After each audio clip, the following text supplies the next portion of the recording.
Hey guys, welcome back. It's me, Sal Mahajan, and in today's video, we're going to be having a discussion related to EC2 hibernation. We'll go over the theoretical concept of EC2 hibernation, followed with a demo. So let's dive right into the video. So let's talk about what is EC2 hibernation.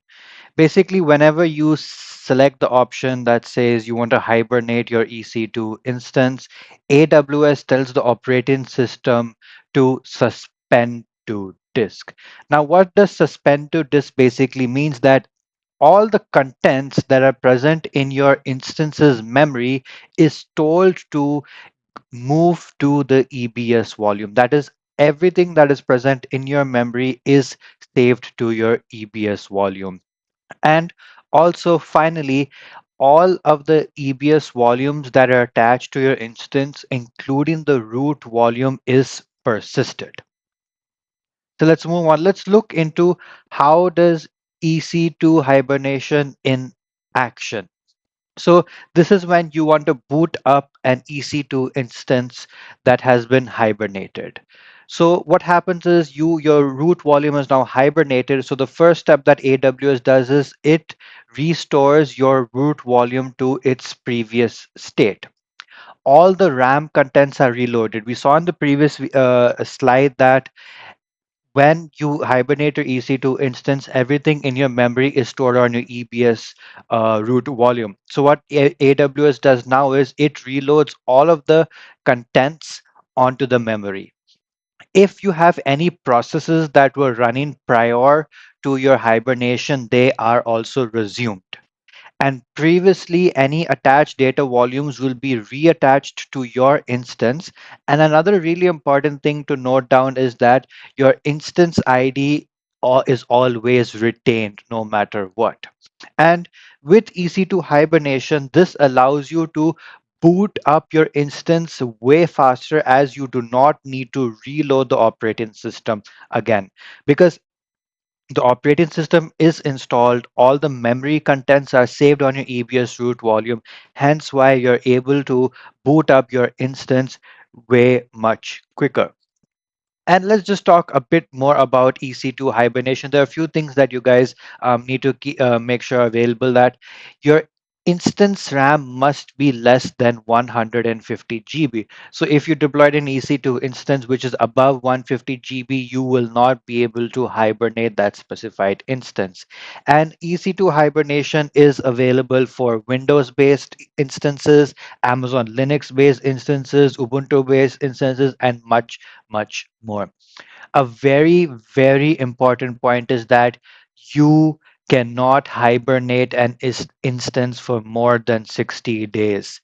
And it is only available for on demand instances and reserved instances. So, this is a basic theoretical concept related to EC2 hibernation. Now, let's dive into a demo on how can you implement or EC2 hibernation on the console. Okay, guys, as you guys can see, I am here on the EC2 dashboard. So we're going to go ahead and launch a new instance, and we're going to give this instance name. Uh, oh, there we go. We're going to give this instance name my hibernation instance. We're going to make sure that we choose the Amazon Linux, and we're going to stick with T2 micro. Again, your instance has to be below your instance memory needs to be below 150 GB, and I'm going to stick with T2 micro because that's the free tier eligible. I don't need anything over here. Another really important thing that you guys need to do is that your root volume has to be encrypted. So you can go ahead and click on advanced, and when you scroll down, you have to see the encrypted option. You can go ahead and choose encrypted. We need the root volume to be encrypted for having a successful hibernation. And then finally, the most important part is we're going to go to advanced details and we're going to scroll down. You will see an option that says shutdown behavior. Make sure that it is at stop and not terminate. And then in your stop hibernate behavior, we're going to go ahead and say, I would like to enable hibernation. Now let's go ahead and click on launch instance. We do not need a key pair because we would not like to to SSH into this specified EC2 instance. So I'm going to go ahead and click on launch instance. As you can see, our instance has been launched. It is successfully launched. Let's go ahead to our instances page. And we can see over here that our instance is currently in the pending state.